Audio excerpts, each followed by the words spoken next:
श्री शिवाय नमस्तुभ्यम। हर हर महादेव। 8 अप्रैल मध्य प्रदेश के उज्जैन महाकाल की नगरी में गुरुजी पंडित प्रदीप मिश्रा जी के द्वारा वाची जा रही विक्रमादित्य राजा महाकाल शिव महापुराण कथा के 5वें दिन की कथा आज पूर्ण हो चुकी है।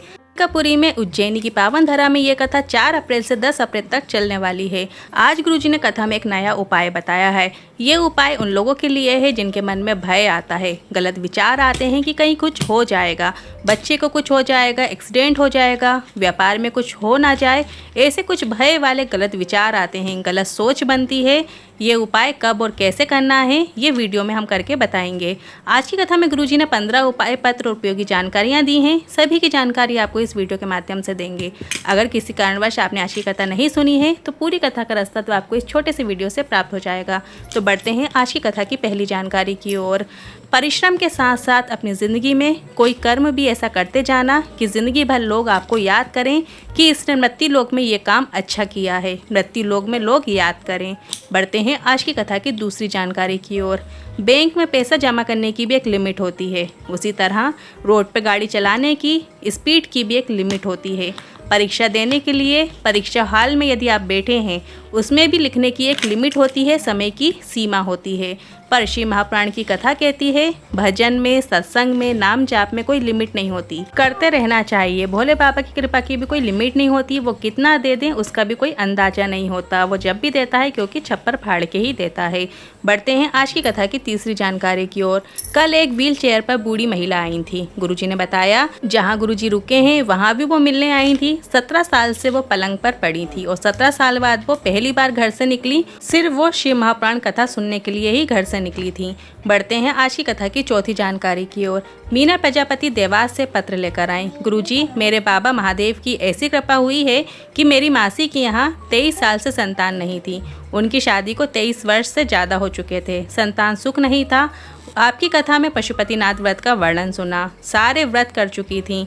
फिर उन्होंने कहा पशुपतिनाथ व्रत से भी क्या होगा, पर मैंने मासी से कहा आप व्रत कीजिए और उससे उन्हें संतान की प्राप्ति हुई। 23 साल बाद संतान की प्राप्ति होना लोग भी आस छोड़ देते हैं, उसी का आभार व्यक्त करने कथा पांडाल में आई हूँ। बढ़ते हैं आज की कथा की 5वीं जानकारी की ओर। गुरुजी की जो अगली कथा है वो देपालपुर में होने वाली है। ये कथा 14 अप्रैल से 20 अप्रैल तक चलेगी और उसका समय रहेगा 1 बजे से 4 बजे तक। आस्था चैनल पर आप देख सकते हैं। उस कथा में सती माता की माँ माता प्रसूति के जीवन के बारे में हम सुनेंगे। माता प्रसूति जिस नारी के 25 साल, 28 साल, 30 साल तक हो जाते हैं जिन्हें संतान की प्राप्ति नहीं होती है, वो माता सती की माँ माता प्रसूति की कथा से हम सीखेंगे। और जिन लोगों की शादी की उम्र बढ़ती जा रही है, इनका विवाह नहीं हो पा रहा है, वो भी हम माता प्रसूति की कथा से सीखेंगे। बढ़ते हैं आज की कथा की 6वीं जानकारी की ओर। लोग कहें बहुत हो गया, अब मंदिर क्यों जाती हो, तो कहना भजन की कोई लिमिट नहीं, जितना सोने को तपाया जाता है उतना वो निखरता ही चला जाता है। इसी तरह भजन जितना हम करेंगे उतना हम निखरते चले जाएंगे। बढ़ते हैं आज की कथा की 7वीं जानकारी की ओर। एक पत्र आया। रूपाली, पति जितेंद्र खत्री, देवास की निवासी हूँ और मायका उज्जैन में है। गुरुजी, 2020 के बाद मैं मायके गई तो मेरे बेटे के पैर में अचानक दर्द हुआ। इतना दर्द हुआ कि उससे खड़े होते भी नहीं बन रहा था, खड़खड़ाने लगा। हम सब डर गए। जब हमने डॉक्टर को दिखाया तो उन्होंने इंदौर में रिफ़र करने को कहा। कोई ने गंभीर बीमारी भी बताई। इंदौर हॉस्पिटल में आईसीयू में रखा। 4 महीने हो गए, पैर ने काम करना शुरू नहीं किया। आखिरी में डॉक्टर ने कहा इसे घर ले जाओ। जब घर लेकर आए तो इसके मासी और मामी रोज़ महाकाल मंदिर जाती हैं और शिव महापुराण कथा रोज़ सुनती हैं। उन्होंने कहा शिवलिंग पर जल चढ़ाओ और बेलपत्री शिव जी पर चढ़ी हुई इसे खिलाना शुरू करो। मैं रोज़ शिवलिंग पर जल चढ़ाती, बेलपत्री खिलाना शुरू की। श्री शिवाय नमस्तुभ्यम मंत्र का स्मरण किया। साथ ही मैंने पशुपतिनाथ व्रत भी किया।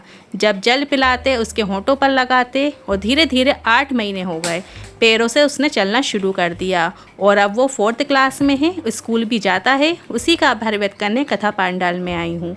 बढ़ते हैं आज की कथा की 8वीं जानकारी की ओर।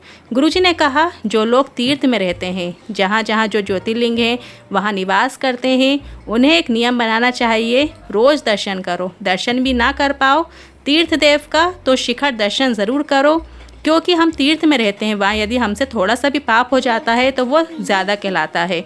वहाँ पे आए भक्तों की चरण रज को ही माथे पर लगा लो, उसी से हमारे किए गए पाप भी उसी समय धुल जाते हैं। बढ़ते हैं आज की कथा की 9वीं जानकारी की ओर। रोज़ हमसे जो पाप होते हैं, रोज़ अपने पास के मंदिर के शिखर दर्शन जरूर करें, भजन करें। जैसे कपड़े पे चाय गिरती है और हम उसे 15 दिन बाद धोएं तो क्या वो तुरंत साफ होगा? नहीं ना।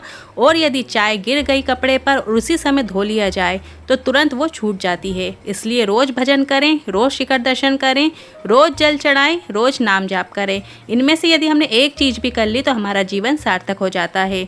बढ़ते हैं आज की कथा की 10वीं जानकारी की ओर। एक पत्र आया। मैं बीना शर्मा कैथल हरियाणा से आई हूँ। बाबा की कृपा का क्या बखान करूँ। मेरा बेटे की रात में अचानक तबीयत खराब हो गई और जब हमने डॉक्टर को दिखाया तो उसके लीवर में उन्होंने खराबी बता दी और कहा कि लीवर डैमेज हो गया है और 1 हफ्ते की दवाई दे दी। मैं शिव महापुराण की कथा सुनती थी और फिर 1 हफ्ते तक मैंने बेटे को शिव पर चढ़ा हुआ जल पिलाया, साथ ही शिव जी पर चढ़ी हुई बेलपत्री का आचमन करवाया।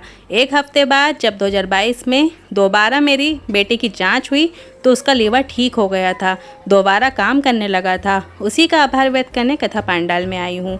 बढ़ते हैं आज की कथा की 11वीं जानकारी की ओर। एक और पत्र आया। मेरा नाम संगीता गणेश औरंगाबाद महाराष्ट्र से आई हूँ। मेरी बेटी 3 साल से सरकारी नौकरी की तैयारी कर रही थी। फिर एक दिन टीवी पर आपकी कथा सुनी, पशुपतिनाथ व्रत का वर्णन किया था जो आपने वो किया। और जिस दिन मेरी बेटी का एग्ज़ाम था उसने एक बेलपत्र में बीज वाली पत्ती पर शहद लगाकर शंकर भगवान की शिवलिंग पर चिपका के चली गई और उसका एग्ज़ाम बहुत अच्छा गया। और 1 महीने बाद जब रिजल्ट आया तो महाराष्ट्र के बोर्ड इलेक्ट्रिसिटी मैनेजर की पोस्ट पे चयनित हो गई है। उसी का आभार व्यक्त करने कथा पांडाल में आई हूँ। बढ़ते हैं आज की कथा की 12वीं जानकारी की ओर। गुरुजी ने एक नया उपाय बताया। मंदिर में जाने से पहले, दर्शन करने से पहले व्यक्ति की बुद्धि में गलत गलत विचार आने लगते हैं। भजन में मन लगाते हैं पर मन नहीं लगता है। उसके लिए शिव महापुराण की कथा कहती है। साथ में जिसके मन में गलत विचार आते हैं कि इसका एक्सीडेंट हो जाएगा, गलत बातें मन में आती हैं, गलत सोच दिमाग में आती हैं, मेरे घर में कुछ हो ना गया हो, कहीं मेरा व्यापार में कुछ प्रॉब्लम ना आ जाए, इस तरीके के जो भय वाले विचार आते हैं उनके लिए गुरुजी ने एक विशेष उपाय बताया है। एक बेलपत्र लें और उसके नीचे की 2 पत्ती पर आपको लाल चंदन लगा लेना है। नीचे की दोनों पत्ती पर लाल चंदन लगा लेने के बाद जो नीचे की जो डंडी होती है, बेलपत्र की नीचे की जो डंडी होती है, लास्ट वाला जो सिरा होता है, उसमें आपको पीला चंदन लगा लेना है या पीले चंदन में वो डंडी को डुबो लेना है और अशोक सुंदरी वाली माता के स्थान पर आपको वो बेलपत्र अर्पित करना है। बेलपत्र अर्पित करने का एक खास तरीका गुरुजी ने बताया है कि आपको इस तरीके की बेलपत्र जब आप अर्पित करें तो जो डंडी का मुख है उसे आपको शिवलिंग की ओर रखना है और पत्ती का मुख जलाधारी की ओर रखें। इस तरीके से आपको बेलपत्र अर्पित करना है। जिसका मन में गलत विचार आते हैं, एक्सीडेंट ना हो जाए, गलत बातें मन में आती हैं, गलत सोच दिमाग में आती हैं, वो लोग ये उपाय सोमवार के अष्टमी के दिन ज़रूर करें। बढ़ते हैं आज की कथा की 13वीं जानकारी की ओर। गुजरात के भाई ने एक पत्र लिखा। आइसक्रीम का ठेला लगाता हूँ।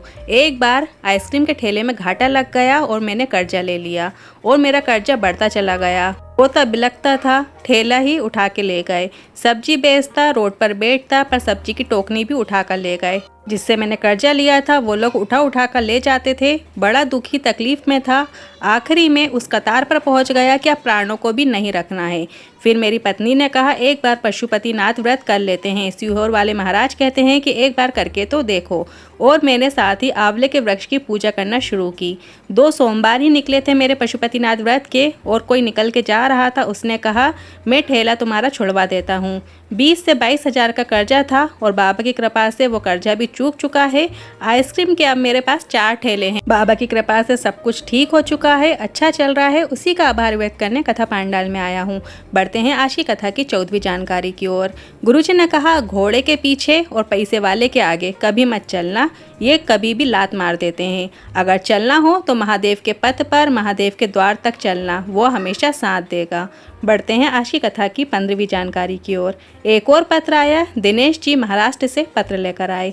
मैं बिजली का काम करता था, मेरा पूरा शरीर जल चुका था।